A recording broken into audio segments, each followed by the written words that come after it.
Hey guys, Dylan here, and today we are going to be looking at another tweet from Christian. Now, if you guys don't know, this is a part 2 video. I have been covering multiple videos on Sonichu and Rosachu for over a year now, and this is a sequel to my video on Sonichu and Rosachu's evolution, Metonic and Vamprosa. This gives us some more information on that. It's not going to be a very long video, none of these type of videos are, so hopefully you guys are ready to learn some new information from Christian. Hey everyone, let's talk now of female Metonic and male Vamprosas. And I'm gonna start this off with a little bit of a complaint of my own. It's gonna sound really autistic, so I'm warning you ahead of time. If you don't give two shits about Sonichu's lore, just click off now. A lot of people don't understand what I find so interesting about Chris. This is one of the things that I find interesting. Now, when Sonichu and Rosachu was first made, I'm 100% sure that Chris intended for it to be one species, and that being that the male versions are Sonichus and the female versions are Rosechus. I say this because every single character we were introduced to that was a Sonichu that was male was Sonichu. Wild Sonichu, Magichan Sonichu, Sonichu, and all the females were Rosechus, that being Bubbles Rosachu, or Angelica Rosechu, and regular Rosechu.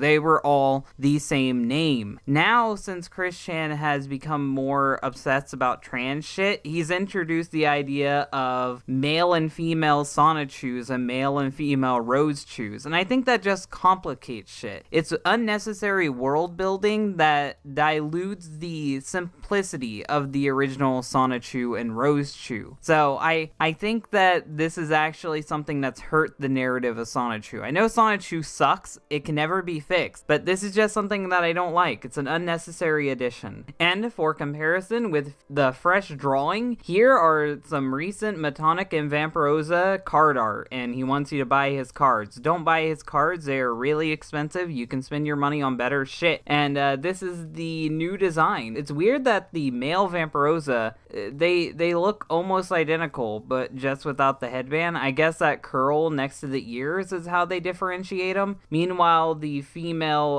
Metonic looks completely different. Instead of having a helmet, the silver just kind of goes through it, and that's weird. That's weird that he'd get rid of the helmet. And now, instead of a regular Pikachu tail, it's the female Pikachu tail. That seems to be the biggest differentiator, though, is the fact that they no longer have a helmet. And nope, first time coolering, I'm gonna keep saying it like that because you're American, Chris, learn how to spell. Any Metonic with metallic gel pen ink, a male Metonic's armor and fur is typically as metallic as sheen as in female one drawn.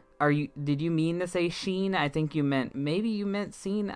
Maybe he meant sheen. Here, and shiny variants. It remains in simply changing the yellow fur to white, and the pink fur to royal purple. I didn't notice any difference in color there at all. It looks the same in color. It just looks slightly more glossy because of your gel pen. To evolve a Pokemon is optional, but to have one that is slightly stronger option remains a good idea for most trainers. Well, there's only one original Sonichu and one original Rosechu, so unless other Pokemon get this form, it doesn't really matter. So, comma on. I don't think you need a comma there. The fact that 113 Sonichus and females and 113 Rosechus are male, I don't think that's how you're supposed to type that, Chris. For a number out of them to evolve by trainer influence or choice. Well, none of them have, so it doesn't fucking matter. It does remain to say that gender variant of evolved is a rarity in comparison. Anyhow, you can see the different body armor style on the female Metonic, including waist guards, and male Vamprosa keep the Raichu ears and back-facing quill style, and they typically wear purple slacks. Now you, with an OC in mind,